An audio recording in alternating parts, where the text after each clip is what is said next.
आप सभी को नमस्ते और इस प्रेस ब्रीफिंग में आप सबका स्वागत है। आप सभी राष्ट्रीय स्वयंसेवक संघ के कार्य से अधिकतम लोग परिचित हैं। आप लोग जानते हैं कि 1925 में राष्ट्रीय स्वयंसेवक संघ की स्थापना हुई और तभी से लगातार 99 वर्ष से ये कार्य चल रहा है। अच्छे व्यक्तियों का निर्माण और उनके माध्यम से राष्ट्र के पुनर्निर्माण में योगदान देने का ये कार्य लगातार उस अपने उद्देश्य के अनुसार चल रहा है। आगामी वर्ष 2025 में के विजयादशमी पर इस कार्य के 100 वर्ष पूर्ण होंगे।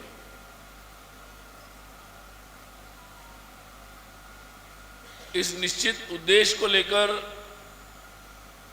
संघ का कार्य अब देशव्यापी हुआ है और देश के सभी प्रांतों में उत्तर, दक्षिण, पूर्व, पश्चिम, पूर्वोत्तर सभी जगह इसके कार्य का व्याप बढ़ा है। लगातार इस कार्य की दृष्टि से ध्यान में रखकर समय समय पर अखिल भारतीय स्तर पर जो प्रमुख कार्यकर्ता है वो मिलते रहते हैं और इसी क्रम में मार्च में सामान्यता के मध्य में अखिल भारतीय प्रतिनिधि सभा की बैठक होती है, जिसमें सभी प्रतिनिधि जो संघ की शाखा के स्वयंसेवकों के प्रमाण में आते हैं और सभी प्रांतों के प्रमुख पदाधिकारी, प्रांत की कार्यकारिणी के सभी लोग, ये सब उस बैठक में उपस्थित रहते हैं। आज वर्तमान में अपने ब्रजभूमि में इस मथुरा जिले में इस विशेष गो अनुसंधान प्रकल्प के परिसर में अखिल भारतीय कार्यकारी मंडल की ये बैठक 25 और 26 अक्टूबर को होने वाली है। ये बैठक की संघ की दृष्टि से महत्वपूर्ण बैठक है और इसमें संघ के सभी प्रांत के माननीय प्रांत संघचालक, सह संघचालक, प्रांत कार्यवाह, सह कार्यवाह, प्रांत प्रचारक, सह प्रांत प्रचारक, ये मुख्य रूप से इसमें प्रांत की जो ये प्रमुख पदाधिकारी है ये सारे यहाँ पर उपस्थित रहते हैं और ये सब मिलकर पिछले दिनों हुए अपने प्रांत के कार्य के बारे में जानकारी भी देते हैं, उसके विभिन्न विषयों पर चर्चा भी करते हैं और आगामी योजनाओं के बारे में भी निश्चित ही करते हैं। एक दिशा दर्शक निर्णय भी यहाँ पर लेते हैं। इस बार जो बैठक यहाँ पर अभी प्रारंभ होने वाली है 25 और 26 को, उसमें संघ के पूजनीय सरसंघचालक डॉक्टर मोहन जी भागवत, संघ के माननीय सरकार्यवाह दत्तात्रेय जी होसबले और साथ ही जो सभी सहसर कार्यवाह हैं, कुमार जी, डॉक्टर कृष्ण गोपाल जी, श्रीमान रामदत्त जी, श्रीमान आलोक कुमार जी, श्रीमान अतुल जी लिमये, ये सभी और सभी कार्य विभागों के प्रमुख और कार्यकारिणी के सभी सदस्य भी यहाँ पर उपस्थित रहेंगे। बैठक में 393 कार्यकर्ता देश भर से अपेक्षित हैं। आप जानते हैं कि पिछले दिनों विजयादशमी के पर्व पर प्रतिवर्ष की तरह परम पूजनीय सरसंघचालक जी का उद्बोधन हुआ था और उसमें उन्होंने कुछ महत्वपूर्ण विषयों को भी उठाया था। उन विषयों के बारे में भी यहाँ पर चर्चा होगी और जिसमें विशेषकर समूचे समाज को एक साथ किसी भी भ्रम में न आते हुए पूरे समाज को कैसे एक साथ रहना चाहिए और उसके लिए जो करणीय प्रयास होंगे इसके बारे में यहाँ पर चर्चा होगी। साथ ही उन्होंने जो विषय उठाया था कि जिस तरीके से इंटरनेट के अलग अलग जो प्लेटफॉर्म्स है, मंच है, उनके द्वारा जो सामग्री बच्चों तक जो पहुंच रही है, इसके विपरीत परिणामों का उल्लेख उन्होंने अपने उद्बोधन में किया था और उसके सरकार के द्वारा उसके नियंत्रण का विषय भी उन्होंने उठाया था। उसके बारे में भी यहाँ पर चर्चा होगी। ऐसे उन्होंने अलग अलग जो विषय अपने उद्बोधन में उठाए थे, कुल मिलाकर समाज में एक शांति का भाव कैसा उपस्थित हो सकता है और समाज में परस्पर सौहार्द कैसे बन सकता है, इसके बारे में व्यापक चर्चा और उसके पहले से ही चल रहे संघ के प्रयत्न, उन प्रयत्नों को इस दिशा में कैसे आगे ले जा सकते, इस बारे में यहाँ पर चर्चा होगी। विशेषकर इस दृष्टि से जिन महान संतों ने या महान लोगों ने कार्य किया है, ऐसे 5 लोगों का उल्लेख भी उन्होंने अपने उद्बोधन में किया था। महर्षि दयानंद सरस्वती जी, उनके बारे में उन्होंने उल्लेख किया था। उन्होंने भगवान बिरसा मुंडा के बारे में उल्लेख किया था। उन्होंने पुण्य श्लोक अहिल्या देवी का उल्लेख किया था। उन्होंने रानी दुर्गावती, उनका उल्लेख किया था। और साथ ही झारखंड के देवघर में जो सत्संग नाम का एक प्रयास चलता है पूज्य संत अनुकूल चंद्र ठाकुर जी के द्वारा, ये सारे महान लोगों के बारे में उन्होंने स्मरण किया था और उनके किसी की 500 वर्ष हुए, किसी के 300 वर्ष, तो ये सारा जो विशेष महत्व उस बात को देकर उन्होंने उल्लेख किया था। उस विषय को, उनके विचारों को समाज में कैसे ले जाना है, इसके संदर्भ में भी जो योजनाएं हैं उस पर भी बैठक में चर्चाएं होगी ताकि वो उनका जो संदेश है वो लेकर जा सके। पिछले दिनों समाज में जिस तरीके से जब भी आवश्यकता होती है तो संघ के कार्यकर्ता विभिन्न संस्थाओं के साथ मिलकर आगे बढ़ते हैं। जैसे कोई बाढ़ हो, गुजरात में हो या ओडिशा में हो, तो ऐसे जब भी कोई ऐसा प्रसंग आता है तो उस समय संघ कार्यकर्ता जाते हैं। पिछले दिनों में भी पालक्काड़ में, ओडिशा में, बंगाल में, गुजरात में ऐसे स्थानों पर जब ऐसे प्रसंग आए तो संघ के कार्यकर्ता वहाँ पर पहुँचे थे। तो उन कार्यों के बारे में भी यहाँ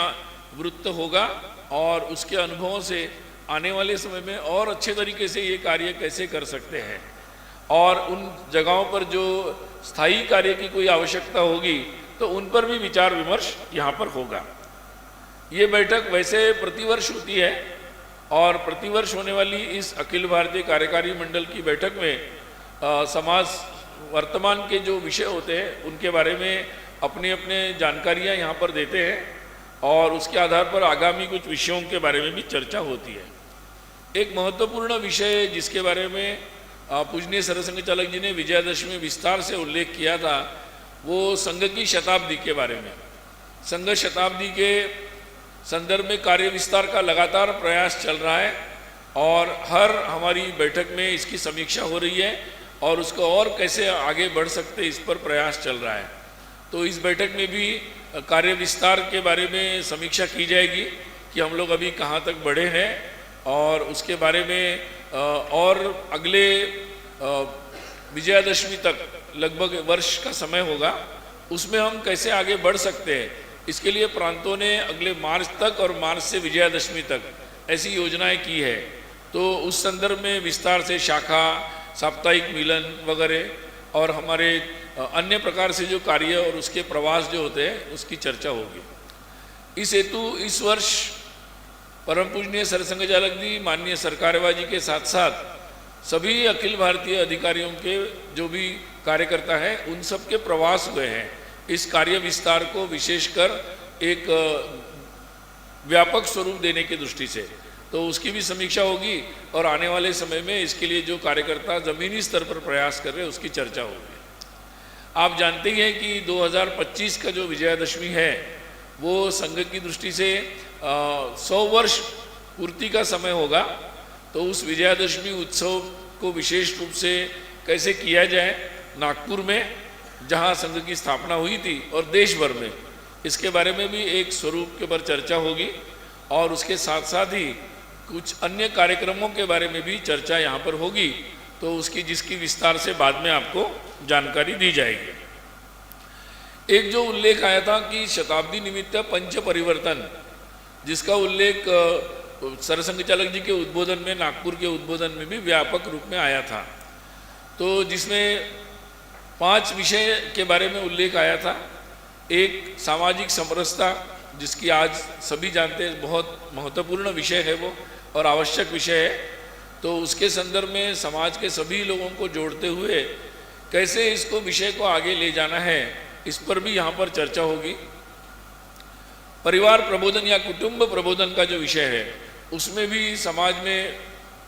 बहुत सारे लोग, संस्थाएं, सामाजिक, धार्मिक, आध्यात्मिक, शैक्षिक, सभी को जोड़कर कैसे ले जा सकते, उनसे संपर्क की योजना वगैरह आदि विषयों पर यहाँ पर चर्चा होगी। साथ ही जो पर्यावरण का विषय है और स्व के अनुसार अपनी जीवन शैली कैसी बने, जिसमें वो एक सामाजिक आंदोलन बने, और संविधान के 75 वर्ष के निमित्त नागरिक कर्तव्य जो है हमारे, उसके संदर्भ में, तो इन सभी विषयों को कैसे क्रियान्वित करना, इसके संदर्भ में अब एक व्यापक योजना समाज के सब लोगों को जोड़ते हुए कैसे करना, इस पर भी बैठक में चर्चा होने वाली है। ये सारे जो विषय हैं, इस संदर्भ में लगातार संघ के कार्यकर्ता जगह जगह जा रहे हैं, गांव-गांव तक जा रहे हैं और विभिन्न प्रकार के समाज जीवन के संस्थाओं से संपर्क कर रहे हैं, सामाजिक, धार्मिक, आध्यात्मिक, शैक्षिक, व्यवसायिक संस्थाएं, और अपने अपने शाखा क्षेत्र में सामान्य सभी लोगों तक पहुंचने का प्रयास कर रहे हैं, ताकि समाज जीवन में जो आवश्यक कार्य है या लोगों की जो परिस्थिति है, तो समाज में सौहार्द रहे, एक दूसरे को मिलकर सहयोगी बनकर लोग कार्य कैसे करें, और इसके माध्यम से अपने देश की जो निरंतर प्रगति, इसको हम कैसे सुनिश्चित करें, इसके संदर्भ में पूरी व्यापक चर्चा होगी। और इसकी योजनाओं के बारे में जो अनुभव होंगे वो भी स्वयंसेवक यहाँ साझा करेंगे और योजनाओं पर भी चर्चा होगी। तो ऐसे मुख्य मुख्य विषयों के बारे में मैंने आपको जानकारी दी है। आप जानते हैं कि संघ के में प्रशिक्षण का सतत महत्व चलता है, और इस संदर्भ में जैसे 40 आयु के जो कम लोग स्वयंसेवक होते हैं, उनके प्रशिक्षण वर्ग तो अप्रैल, मई, जून में समाप्त हो गए। अभी एक विशेष वर्ग नागपुर में आयोजित होगा, वो नवंबर और दिसंबर मिलाकर 25 दिन का ये वर्ग होगा, जिसको हम कार्यकर्ता विकास वर्ग द्वितीय विशेष का अर्थ होता है 40 वर्ष की ऊपर के जो आयु के स्वयंसेवक है देश भर के, ये अखिल भारतीय वर्ग होता है। इसमें देश भर के कार्यकर्ता जिन्होंने पहले से ही संघ के अपने इसके पूर्व प्रथम द्वितीय सारे पाठ्यक्रम पूरे किए हैं, ऐसे चयनित स्वयंसेवकों के लिए वर्ग होता है। तो वो वर्ग भी इस वर्ष काफ़ी दिनों के बाद आयोजित हो रहा है, क्योंकि कोरोना के बाद वो वर्ग नहीं हो पाया था, तो उसके बाद ये वर्ग हो रहा है विशेषकर। तो उस वर्ग की भी योजनाओं पर चर्चा होगी। और बाकी देश भर में इस वर्ष जो प्रारंभिक वर्ग यानी 3 दिन के विशेष वर्गों की नई योजना बनी है, तो उस संदर्भ में जिसमें नए स्वयंसेवक जो संघ से जुड़े हैं वो अपना प्रथम यानी 3 दिन का प्रशिक्षण प्राप्त करेंगे। तो ऐसे प्रारंभिक वर्गों का आयोजन देश भर में लगातार होगा, उस संदर्भ में भी यहाँ पर चर्चाएं होगी। तो विस्तार से जो विषय होंगे उसके बारे में बैठक के पश्चात आपको जानकारी दी जाएगी। प्रारंभिक रूप से बैठकों के विषय जो है उसकी जानकारी मैंने आपके सामने रखी है। 25 तारीख को सुबह जब अखिल भारतीय कार्यकारी मंडल बैठक का शुभारंभ होगा, पुष्पार्चन से वो शुभारंभ होगा, तो उस शुभारंभ के समय अपने सब मीडिया के सभी फोटोग्राफर और वीडियोग्राफर इनके लिए उस पुष्पार्चन के समय अपने लिए शूटिंग करने की अनुमति रहेगी और आप सब उसके लिए निमंत्रित रहेंगे। बाकी 26 तारीख को यानी बैठक के अंतिम दिन दोपहर में इसी समय प्रेस वार्ता का आयोजन होगा, जिसमें अपने संघ के माननीय सरकार्यवाह दत्तात्रेय होसबले जी यहाँ उपस्थित रहेंगे और उस समय वो बैठक के पूरे कामकाज के बारे में जानकारी भी देंगे और आपको कोई भी प्रश्न उनसे पूछना हो तो प्रश्न पूछने के लिए भी समय वहाँ उपलब्ध रहेगा। तो आप सभी का धन्यवाद। जैसा आप सब लोगों का हमेशा ही संघ कार्य के लिए सहयोग मिलता है और संघ के जो विचार और कार्यक्रम इसको समाज तक पहुंचाने का आप सतत रूप से कार्य करते हैं और हमें विश्वास है कि जो कार्य में संघ लगा है उस कार्य को सकारात्मक समाज हित के कार्य को आगे बढ़ाने में आपका आगे भी सहयोग रहेगा और सहयोग के लिए मैं पुनः एक बार आपको धन्यवाद देता हूँ।